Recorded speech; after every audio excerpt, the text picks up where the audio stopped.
Salve, salve pessoal, espero que vocês estejam todos bem. E a Comezaína Sociológica está abrindo seus trabalhos nesse ano de 2020. Hoje então, vamos falar sobre essa pandemia global que está chocando o mundo, que é a crise do coronavírus. E, diante desse cenário, o que será que os sociólogos teriam a dizer, né? Quais são as contribuições que uma ciência como a sociologia pode oferecer para nós num momento tão dramático quanto esse, né? Bom, podemos analisar o problema do coronavírus sobre a ótica da economia, e aí então a gente está falando de trabalho, um dos temas mais centrais para toda a reflexão sociológica. Vamos pensar então no caso brasileiro, né? Como fica o trabalho no Brasil em tempos de coronavírus? Ponto de partida nosso para isso, né, pessoal? É pensar que no Brasil existem mais de 40% dos trabalhadores em condição de trabalho informal. O que é o trabalho informal, né? Os trabalhadores informais são aqueles trabalhadores que trabalham por conta própria, que dependem diretamente de que haja trabalho disponível para que eles realizem esse trabalho e então garantam o seu sustento mínimo para a sobrevivência, né? Não são trabalhadores, por exemplo, vinculados à CLT, à consolidação das leis trabalhistas que aparece lá no governo Vargas. Não? São trabalhadores, então, que estão desprotegidos, de alguma maneira dependem necessariamente de um trabalho a ser realizado. Quando eles não podem trabalhar, eles ficam, claro, desprotegidos, à mercê, não sabem como vão conquistar a renda que necessitam, né? Bom, então, gente, mais de 40% dos trabalhadores do Brasil estão nessa condição. Embora o desemprego tenha caído um pouquinho e hoje fique ali naquela faixa dos 12%, mais de 40% dos trabalhadores em trabalho informal. O que isso significa? Não, no momento em que os órgãos de saúde estão orientando todas as pessoas a ficarem nas suas casas, isso significa que esses trabalhadores vão ter muitas dificuldades para garantir um mínimo de renda. E aí, para começar a pensar em como a gente chega nesse cenário, a gente volta ao ano de 1973, momento de reestruturação produtiva, o que significou que o capitalismo precisou reinventar os seus métodos de acumulação, reinventar os seus métodos de obtenção de lucro, né? E o trabalho também sofre uma grande mudança. A gente passa também por um processo de desindustrialização. É a passagem de uma economia muito assentada na indústria para outra economia baseada nos serviços, e o número de trabalho informal cresce abundantemente em todo o globo, sobretudo no Brasil. É o contexto também do receituário neoliberal da economia, aqueles que pregam que o mercado é capaz de se autorregular. A economia, sem a interferência ou com a interferência mínima possível do Estado, é capaz de garantir uma vida digna e próspera para todas as pessoas. Quantas vezes você já não ouviu aquela frase de que se você se dedicar, se você se esforçar bastante, você consegue tirar tanto por dia, uma porção interessante, uma porção gorda de dinheiro, basta você estar disponível para o trabalho. Mas e agora, né? Agora em que a orientação é que a gente fica em casa, coronavírus, a gente não pode sair na rua, a gente tem que estar preocupado em lavar as nossas mãos o tempo todo. O que a gente vai fazer? O que esses trabalhadores informais vão fazer? Isso é interessante, porque isso testa os nossos modelos de sociedade. Será que nós estamos preparados? Será que numa sociedade tão abundante quanto a nossa, há espaço para que esses trabalhadores sejam incluídos de uma nova maneira num contexto de pandemia global? Fala-se muito, por exemplo, em uberização do trabalho, um termo que alguns sociólogos vêm utilizando para descrever esse tipo de relação trabalhista, né? O que diz uma empresa, por exemplo, como a Uber, né? Que dá origem a esse termo, essa empresa vai dizer que une o trabalhador, o motorista, ao cliente. Ela só os conecta. Nesse sentido, não haveria nenhum tipo de relação de assalariamento.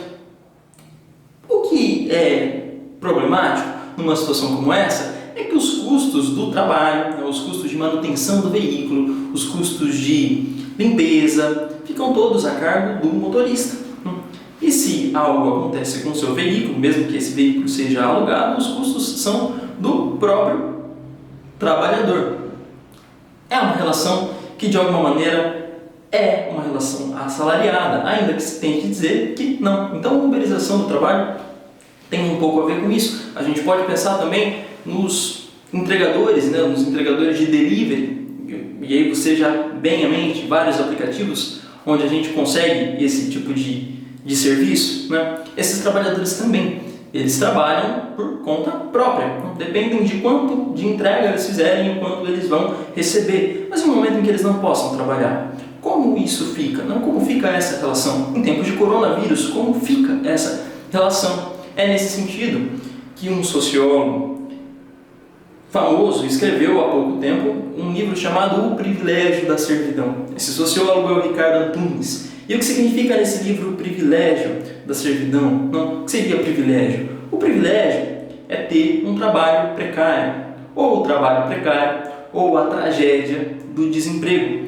E Ricardo Antunes vai defender a tese de que as novas gerações tendem a se confrontar cada vez mais com um cenário como esse, de esgarçamento do trabalho, de enfraquecimento do emprego, de precarização do trabalho. É um trabalhador sem direitos e que depende do trabalho por conta própria. Num momento como esse, onde o trabalho é confrontado diretamente, o privilégio da servidão, essa expressão fica ainda mais cruel, ela tem sua atualidade preservada.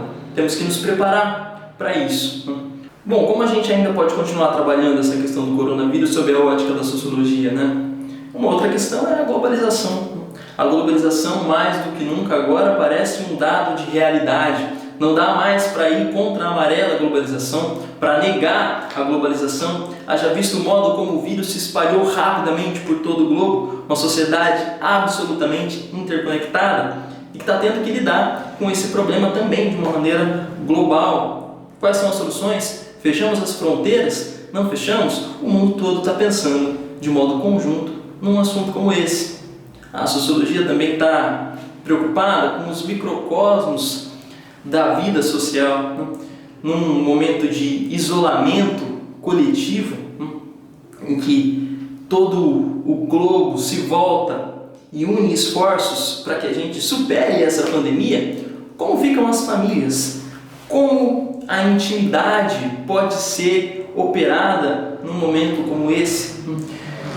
O coronavírus está servindo também para que a gente pense sobre a vitalidade dos laços matrimoniais ou o caráter das relações entre pais e filhos, por exemplo. Para algumas pessoas pode ser absolutamente interessante esse período de reserva, de reclusão, mas para outras, lidar com um ambiente familiar cada vez mais aproximado e durante um longo período pode ser uma experiência um tanto quanto traumática, um tanto quanto difícil, né? E a sociologia também pensa nisso, né? A sociologia pensa desde a família até toda a coletividade. Então, como nós estamos operando as nossas relações sociais nesse sentido. Tá certo então, pessoal? Esse vídeo foi para a gente pincelar alguns temas que tocam profundamente as áreas da reflexão sociológica e o que os sociólogos podem dizer sobre isso. Até porque, numa sociedade como a nossa, em que nós levamos a máxima de Francis Bacon aos limites, não? O do conhecimento é poder, poder no sentido de domínio do homem sobre a natureza, uma sociedade tão abundante como nossa, por que algumas pessoas ainda enfrentam dificuldades como as que a gente falou aqui para sobreviver, para garantir um mínimo de vida digna? Se Thomas Malthus estava errado e nós temos ali a possibilidade de ofertar alimento, casa para todas as pessoas, então por que isso não acontece? Um questionamento absolutamente simples, mas que é cruel do ponto de vista do modo como nós temos organizado nossa vida em sociedade. Nesse sentido também, um outro sociólogo se destaca, Domenico de Masi, um italiano que vem há muito tempo criticando as nossas formas de trabalho. Podemos tentar imaginar um cenário onde muitos postos de trabalho sejam substituídos pela automação. Pensa aí você, se o trabalho que você executa, se o trabalho que as pessoas próximas a você executam, possam ser substituídos por robôs. Se eles podem ser substituídos por robôs, então como fica a vida futura? Se nós continuarmos dependendo do trabalho para garantir nossa sobrevivência, Os robôs, então, seriam um entrave para a organização da vida em sociedade, não é? Porque estariam tirando postos de trabalho de seres humanos. O que o Domênico de Masi fala nesse sentido é de que, mais do que nunca, temos que estar preparados para pensar em novos modelos de organização da vida coletiva. Perfeito, então, pessoal? Então tá certo, espero que vocês tenham gostado, espero que o vídeo tenha te inspirado a pensar em novas coisas e a gente fica por aqui. Aguardem mais um próximo vídeo dessa série sobre a crise do coronavírus, aí sobre a ótica da filosofia. Beleza então, pessoal? Beijão e até a próxima!